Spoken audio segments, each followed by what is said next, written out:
Tuloy tayo. Habang naglalakad, kain tayong bayabas. Buti na lang nakakita ng bayabas. Hindi nagpaalam sa may-ari. Shout out sa may-ari ng bayabas. Pasensya na, hindi ako nagpaalam ha. Kinuha ko yung isang bayabas. Nakita ko kasi hinog na. Kaya kinuha ko yung isa.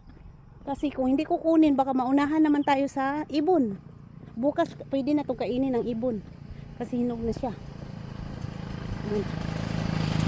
May motor na dumadaan, wala namang nagpapalagay sa atin. Kasi yung motor na yon, kung sa magsaysay lang sana yon, makiusap akong pasakay. Kaso lang dito sa galing yon sa Taytay papuntang bayan, nahiya ako dahil hindi ko kabisado kaya hindi na ako nagsabing pasakay. Nagtanong lang ako kung namasahero, hindi daw, kaya hinintay ko namang mag-stop siya para sabihin sana na sumakay ka, hindi naman, kaya lakad na lang tayo. Exercise. Kasi hindi naman tayo naka-walking ngayon. Kahapon naka-walking ako dahil nga sumama ako sa lakbay aral ng mga bata sa kinder sa aming lugar, sa daycare. Kaya nakapaglakad ako kahapon paikot. At least na-burn din ang ating taba. Kaya ngayon, parang seryosohin ko na talaga yung pagkokontrol. Alam mo, ang napansin ko kasi, siguro kaya napansin nyo na tumaba ako, no? Siguro kasi sa kanin. Kaya ngayon, kung pwede, iwasan ko na ang kanin. Kasi yun ang kanin talaga malakas ng papataba. Kaya subukan ko ngayon iwasan para liliit tayo. Kasi kahit mag-exercise tayo o mag-walking tayo, kung lagi tayong kakain ng kanin, pwede naman kakain ng kanin, pero kung pwede, takalin ko na ng isang takal. Kasi sa Maynila kasi, kaya slim ako, araw-araw nagtatrabaho ako, tapos control ko talaga ang kanin doon. Tingnan mga may tao para sabihin na babae na to nakasalitang mag-isa. Doon control ang kain ko. Sa breakfast ko sa amo ko, minsan isang pandesal lang. Yung isang pandesal sa Pandesal di Manila, yung tag 10 piso, isang piraso lang kainin ko noon, at 2 itlog. Yung itlog sa laga or sunny side up.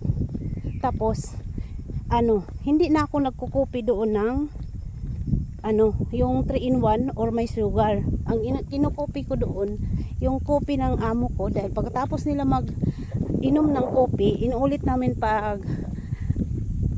paglagay ng tubig yung coffee maker, dahil yung kopi nila sobrang tapang. Kaya pag inulit namin, matapang pa rin yun para hindi masayang. Kasi ang mga mayaman kasi, yung isang scoop na kape, maliit na tasa lang yun. Kaya inuulit namin, matapang pa nga Kaya ang coffee ko doon, black coffee talaga. At saka masarap yung coffee doon. Kaya dahil hindi yung kagaya sa Nescafe ba. Kaya hindi ako talagang basta tumaba doon. Tapos ang tanghalian ko doon, limit lang sa kanin. Ang kinakain ko ng maramihan yung gulay, ulam, hindi talaga kanin. Tapos sa hapunan, minsan hindi na ako naghahapunan.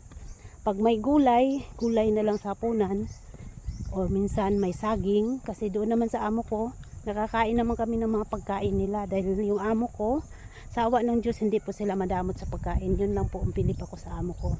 Hindi sila madamot sa pagkain. Kaya doon, bihira talaga ako nagkakanin. Kaya number 1 din to dito sa Bohol. Dahil tapos nga sa pambili ng gulay at putas, kaya nauwi sa kanin. Kaya siguro ngayon, control na ako. Ang bala ko ngayon, sa tanghalian na lang ako kakain ng kanin. Kasi ang breakfast ko, 2 slice lang naman na tinapay. Tapos nagkukupi kasi ako dito ngayon. Bumalik kasi ako sa kopi na may kopi meat. Number 1 din kasi ang nagpapataba. Kaya ngayon, iko-control ko konti para liliit tayo konti. Dahil tinignan ko ang aking sarili, wala na. Baboy na talaga ako. Aminin mo man hindi. Baboy na talaga ako. Ang bigat na ng katawan ko. Kaya kailangan nating seryosohin. Mag-diet na tayo konti. Pinakabawasan ko sa lahat is yung kanin. Yung kopi, unti-untiin kong tatanggalin. Kasi sa isa din yun siguro yung kopi, dahil nagkukupi ako tuwing umaga, tapos may kopi meat, may kunting asukal. Kaya tapos pag may party kasi, yung may mag-imbita, Hindi kasi maiwasan hindi ako minom ng soft drinks. Kaya isa din yung nagpapataba sa akin at nakaka ano ng tiyan ko. Kasi yung Coke, yun ang malaki, makalakas makabilbil. Kaya sikapin ko ngayon na dandahan kong tatanggalin yan para mabalik tayo sa pagka-slim. Yung mga dumaan, nagtataka sila, nagsasalita ko mag-isa. Okay, nandito na tayo sa Kairaw. May mga bahay na dito. Dito na tayo. Kunting kimbot na lang, nasa kutkutan na tayo. Ayan. Patuloy tayo sa paglalakad.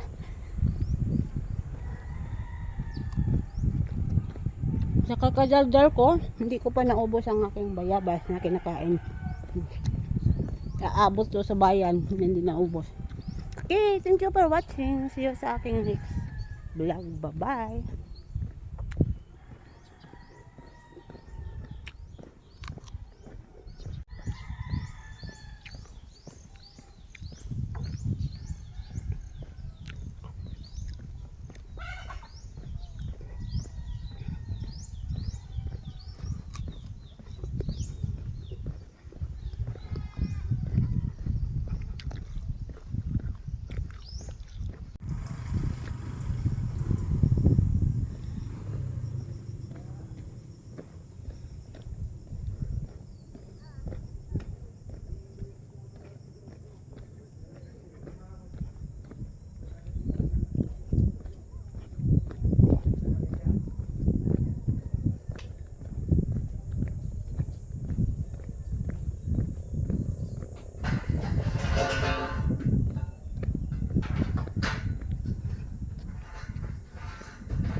Anduha is gamres des.